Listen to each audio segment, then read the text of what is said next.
We want to continue now our learning more about manna, this post-creation injection into planet Earth as a food source, and its composition cannot be found on the element chart.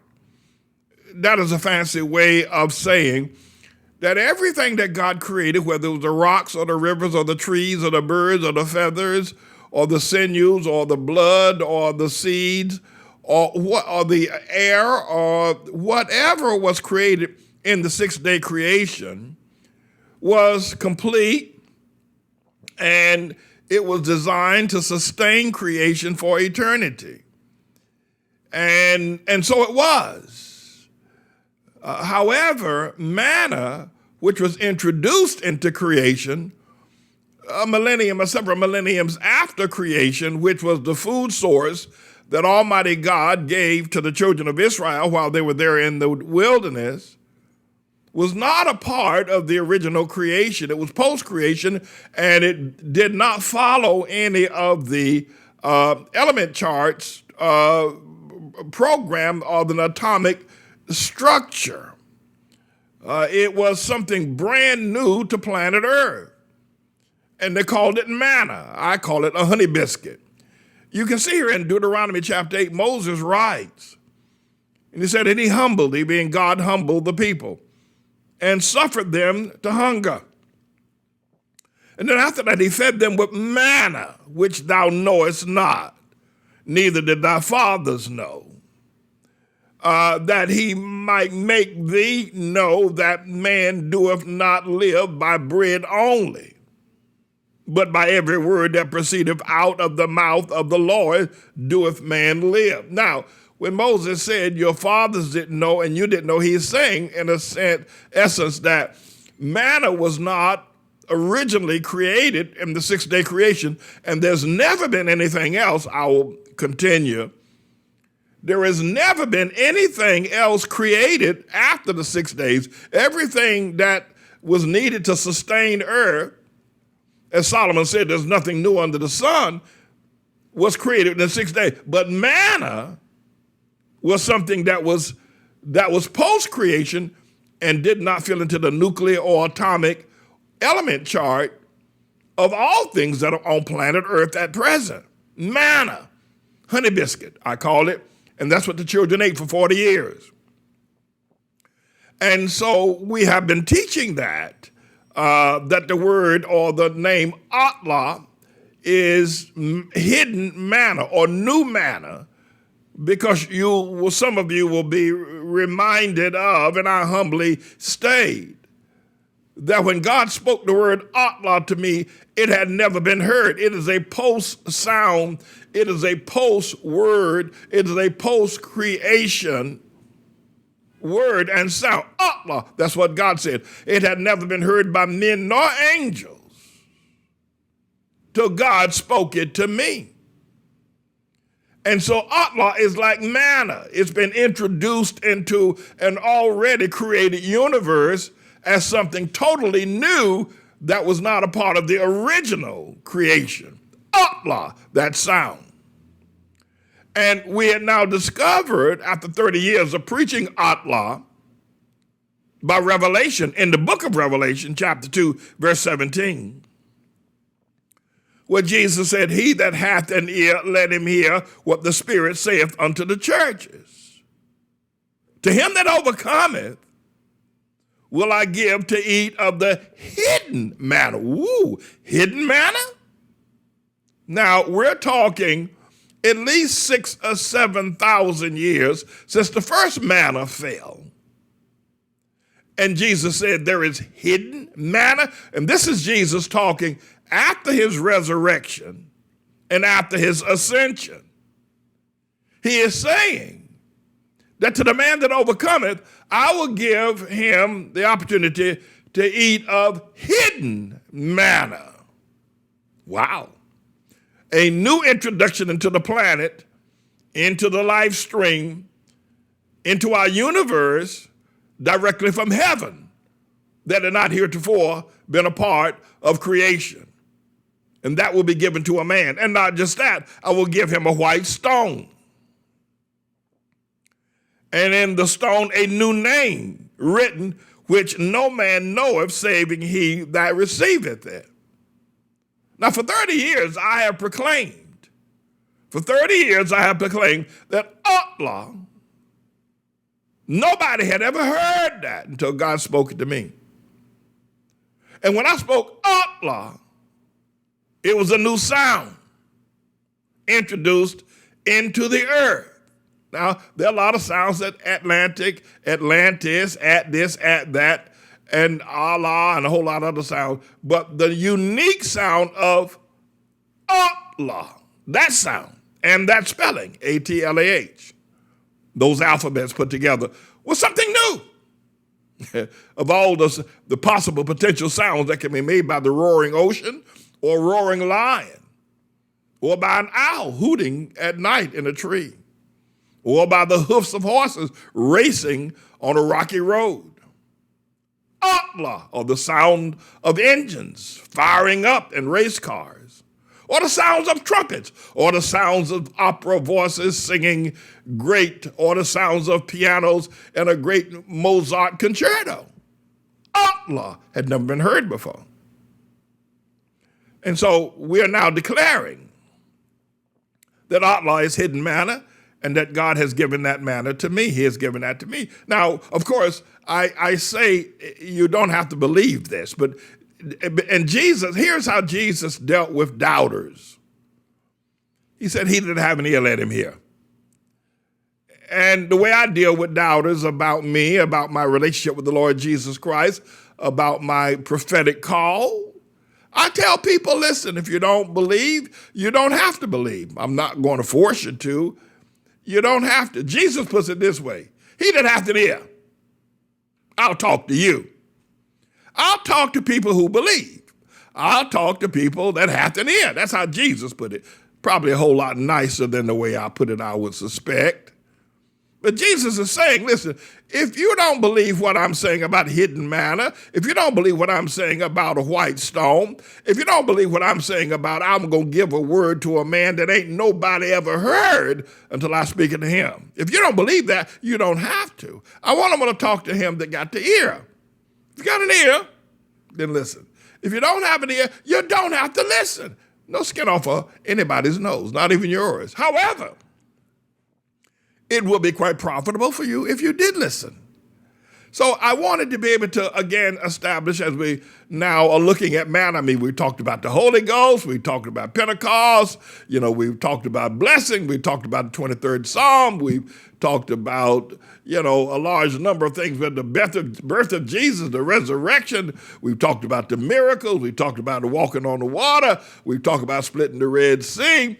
We've talked about Noah and the prophecy over Canaan of slavery. We talked about a whole lot of things, but probably the least thing that we've ever discussed in teaching among all teachers will be hidden manna. Now, there's been some talk about manna. In fact, there's a restaurant around here somewhere in the city called Manna. But hidden manna. And can I ask you a question?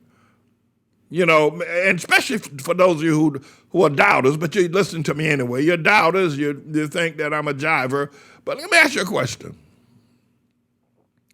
Have you ever heard anybody claim verse 17 of Revelation chapter 2, the last segment where it says, he's got a word that no man had ever heard, not even men or angels?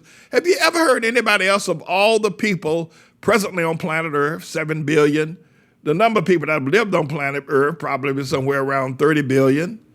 Have you ever heard anybody other than Jesus and James David Manning lay claim, and John the Revelator, of course, lay claim to that? Have you ever heard? And you say because you haven't heard doesn't mean that someone has said it, and I'll give you that. I'm liberal enough to give you that. But what I do want to say, it is awfully rare to hear anyone make such a claim, that he has a word that no one has ever heard. And that Jesus preserved that word for him of the billions of people that have walked upright on planet Earth, of the billions of people that have talked and have written and spoken and have prophesied. of the billions of people that have done so, God reserved that word for James David Manning. Now, of course, you don't have to believe that, but he didn't have an ear. You should. And I thought that it would be important for us to look at that again in terms of manna.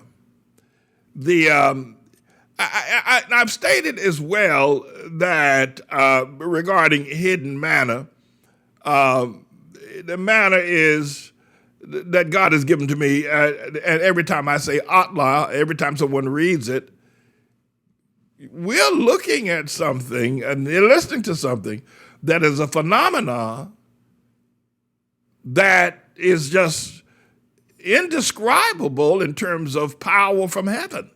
ATLAH, that's what God said. And I wake up every day for that purpose. I've been explaining to people over the last few days I'm not motivated by money, but I am motivated by ATLAH, and that is to help people.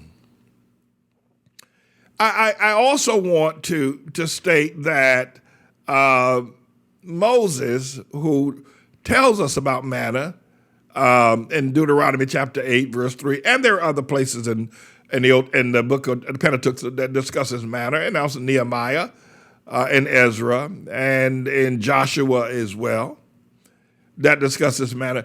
But I want to say, and I suppose to some degree it appears that I'm tooting my own horn here. But I don't know of any other way of doing this because there's no other person I can reference other than myself. But if you feel that somehow or another I'm being boastful, I ask you please forgive me in advance. But there's no other way to do this. And the closest I can get is to Moses. As you know, Moses was not motivated by money or by fame or power. Well, how do I know that? Well, we know it intuitively because Moses spent the first 40 years of his life. Moses, the man who was the supervisor of manna and the law. Moses spent the first 40 years of his life in Pharaoh's court, extremely wealthy, more wealthy perhaps than any man-child that you can think of. Gold and silver and marble everywhere. The first 40 years of his life, privilege beyond privilege in Pharaoh's court, an heir to Pharaoh's throne. But when he knew he was a Jew. His mother told him that he was. But when he discovered his Jewish people being ill-treated, he killed the man that was the Egyptian, and therefore he had to flee Egypt and found himself across the Red Sea in an area known as the Sinai Desert. And there he got hooked up with a priest named Jethro, married one of Jethro's daughters, and he spent 40 years in abject poverty. 40 years sleeping on pallets.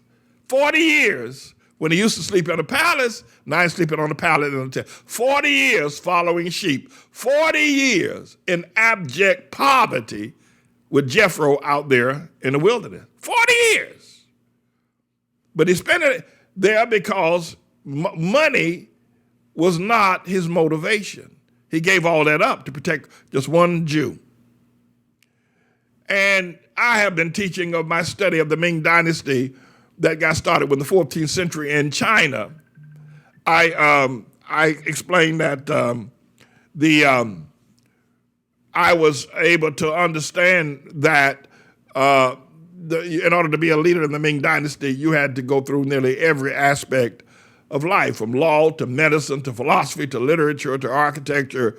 You had to be well balanced before you could be trusted to lead the Chinese people. And usually you didn't become a leader of the Chinese people until you reached age 70 or so, because you had to go through all these various disciplines. But there's a correlation there, because Moses did not become the leader of the Jewish people until he was 80 years old. Now imagine that. You know, you can become the president of the United States at age 35. But God took 80 years to prepare Moses to be able to open the Red Sea. 80 years. He took 80 years to prepare Moses to supervise Manna. It took 80 years to prepare Moses to talk to God face to face. It took 80 years, and I want you to think about that. That was no accident. That was no fact, well, the time just went by and so forth. No, it took 80 years to get Moses spiritually, intellectually, emotionally ready to be the servant of the Lord. It took 80 years. You don't do that overnight, is what I'm trying to express. It took God 80 years to prepare Moses, 40 in the palace and 40 in the desert, that he might learn how to serve God, that he might learn how to be obedient to God. And so the Ming Dynasty idea perhaps may have been picked up by someone who had gathered some of the information about Moses. I'm not affirming that. But Moses wasn't ready for leadership of God's people. Moses wasn't ready to be a servant of the Lord until he was at least 80 years old. Let me restate. Moses was not ready to take on the responsibility. He started serving God, I'm sure, from day one. But he wasn't ready to take on the responsibility of hammering out the 641 laws and supervising something as unique as manna and teaching a people that were going to be as blessed as Israel. 80 years, you don't give that to an upstart. You don't give that to somebody who doesn't have some bricks in his back pocket. 80 years. And check this out. He spent the next 40 years in the same desert with 1.6 million people, training them how to receive God's blessing because they weren't ready. When they spent 400 years in Egypt as slaves and came across the Red Sea, and they got out in the wilderness, and God promised them a land flowing with milk. God promised them ATLAH, but they weren't ready to receive it. They didn't even want it. They buked it. They talked about it, said they'd rather go back to Egypt. It took 40 years to train the people to get ready to be the inhabitants of God's holy land. It took them another 40 years of Moses' life to teach the people. It's taken me almost 40 years to get people ready for ATLAH. I was talking to Elder Smith, who wanted to be able to talk about my 40 years of dealing with people as a minister, as a pastor. And I'm just getting started, by the way. But it may take another 10, 20 years to get the people's minds ready to receive ATLAH, because they don't know.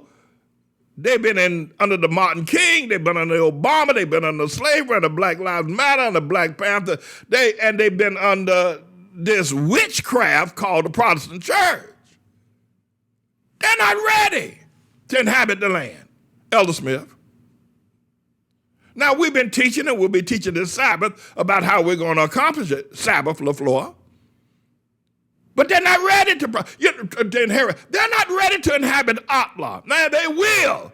But it took the Jews 40 years to inhabit Israel. It'll take the Hamites 40 years before they can inhabit ATLAH. It will. To show you some of the grossness of the ignorance and I explained that people walk by and they say that I ain't for the black man. I hate the black man. And it shows you the fact that they really have a cognitive dissonance prop. That's a serious recognition of reality in the brain, of which they are blind to reality and truth.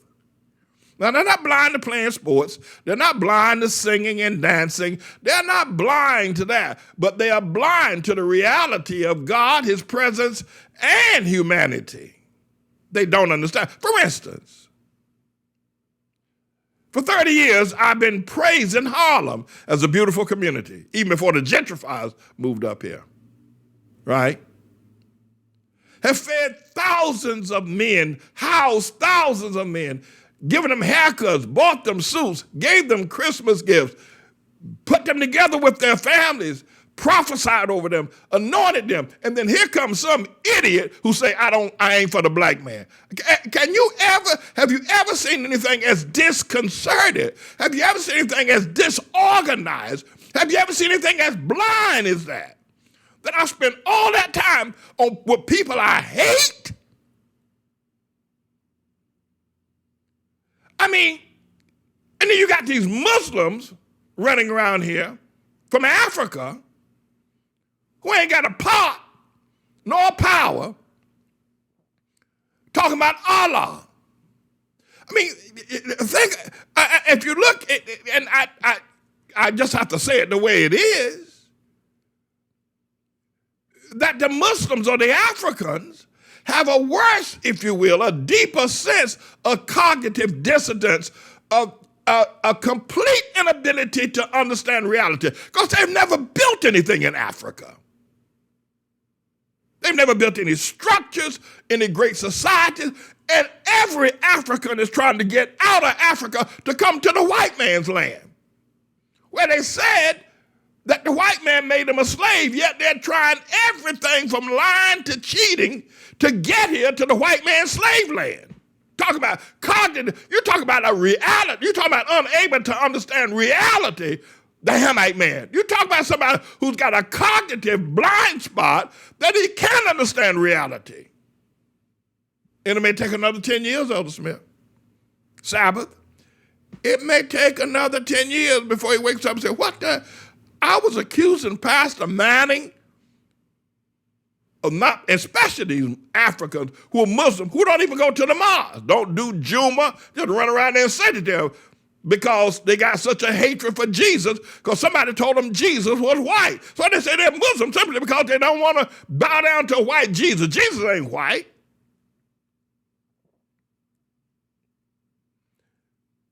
But the hidden manna, and you got all these organizations, and they accuse me, who spent all this time living in Harlem, feeding in Harlem, and they say that's hatred of the black man. While you got leaders like Obama and Black Lives Matter who live in mansions in white neighborhoods. LeBron James, who bought $80 million worth of houses in white neighborhoods. A cognitive, listen, you know, the American Psychiatric Society, a psychological society, or American Society of Ethics ought to be sued for not making a public declaration of the pandemic on the black man. He has a cognitive dissonance problem of reality. He calls me the man who feeds, educates, gives housing to, lives with. He calls me a hater of the man that I do all those things to. And the person who doesn't educate, the person who doesn't live with, the person who doesn't feed, he calls him the one that loves him. The Ethics Society of America, the American Psychiatric Society, the United Nations in its humanitarian efforts ought to look at Africa and ask the African, what the hell are y'all trying to do to get into America if the white man made y'all slaves? Why aren't you establishing Africa as a response to slavery in America rather than coming over here and trying to be like the white man? You got a serious psychological cognitive dissonance problem, you Muslim Africans. Y'all got problems. That's why that Muslim religion ain't going nowhere. It ain't nothing, and it ain't never been nothing. I mean, someone ought to bring some lawsuits, and the United Nations need to look at this. But however, the issue is, would it be received? Now, we're talking about hidden manna. Would the American Ethics Society, American Psychiatric Society say, you know, the Hamite brother has a cognitive dissonance problem. He misinterprets reality. He takes a man like the Honorable James David Manning, who lives in Harlem, loves Harlem, been praising it, been walking Harlem, been talking about how beautiful it is for the last 30 years, yet He's accused of hating Harlem and hating black people that live there. Yet the ones who don't do it are considered the lovers. That's a misfortune of reality. And the other thing is that the Africans that come from Africa who say they're Muslims, they've done nothing in Africa. Yet they accuse the white man here in America, once they get a political office or something, of being a hater, when they ought to stay the hell in Africa and go to their Muslim Mars. But they ain't gonna do that because there ain't nothing there. I mean, this truth needs to be told. At any rate, everybody, I wanted to be able to explain to you that God's given me a word, ATLAH, that no man nor angel have ever heard. I'm not through with teaching more about manna.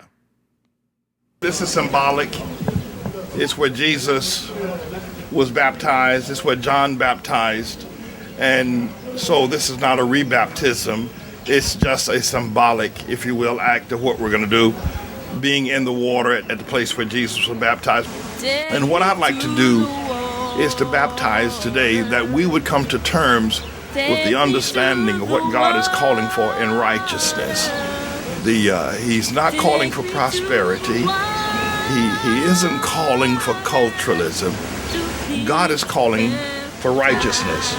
If we would commit ourselves to fulfill all righteousness, and God has calls us to be persecuted for righteousness' sake, as John was persecuted for righteousness, and so Jesus. I got to tell you that I'll never forget this experience of actually stepping in the water where Jesus were baptized, and where John has baptized so many people. This is such a historic and a powerful, powerful sight. Just to touch the water was so critical. And I'm glad that people got baptized to have that experience. It was a safe experience and a great experience. I'm not even going to change my clothes. I want to just stay in baptism mode until I get back to the hotel. So that's what I want to say. All right. This has been live from the Jordan River. God bless you all. Peace. That's nice. Got everybody. Righteousness. Boom, chakalaka goes right there. Over the years, we have served more than 1 million meals to hungry bellies and hungry people here in the Harlem community. And I wanted you to be able to see that. I want you to see our involvement with youth, our summer youth programs, our courtyard being used as a place where children can be safe, guarded, and protected as they have their miniature swimming pools, and a safe place for children to eat that is guarded, that is protected by our own sense of security, and the wholesome and fresh meals that we serve. We wanted you to be able to see the mission of this church. And we've been doing this for years. Just recently, one of our members, more than a 30-year member of this church, but it hasn't, not one that, that you would probably find as members of some other churches with their nose stuck up in the air. But her father is now close to death or very sick in the state of South Carolina. And I said to her, because she doesn't have money, I said, we will buy you a bus ticket, a round trip bus or train ticket for you to travel to South Carolina to be with your father in this time of pandemic. There's very little funding around. There's sickness everywhere. And the thing that just blew me away was she said, as she was talking to Elizabeth, she said, but how are you going to do that? To pay for me a round trip ticket to travel and give me expense money? And because Pastor Manning has to feed the children, he has to educate the children, he has to buy school supplies for them, he has to pick them up in the mornings and take them back, and then he's got the ministry he has to take care of, all the bills of running the church, of keeping a major house like our house operational, keep the lights on, how are you going to be able to do that? And she was almost reluctant to take the money, because she felt that it would be better served by feeding the children. We gave it to her anyway. But we want you to know that we do a work in this community. There have been a lot of lies told on us. And it's almost unimaginable why some of the people that have lied on us. But I can tell you behind all of it is the LGBTQ community. They don't want us to be successful, but we are, and we're going to continue to be successful in serving the meals that we're serving and serving the people that we are. And the LGBTQ community will not take us down. They are not going to take our church. Yet they've defamed us. They've written ugly newspaper articles about us. They've marched against us. They've done a whole lot of ugly things. But you see what we have done, and that's not even the half of our service to children and to the needy in terms of our homeless shelters and the things that we've done over the years. And we will continue. And probably the lies and the smears and the ugly newspaper articles and the wicked spirits and the so-called I ain't for the black man, that is not going to go away. I don't expect it to go away. I don't. But I do tell you this, that we will succeed against all of that, for God is with us, and I am his servant.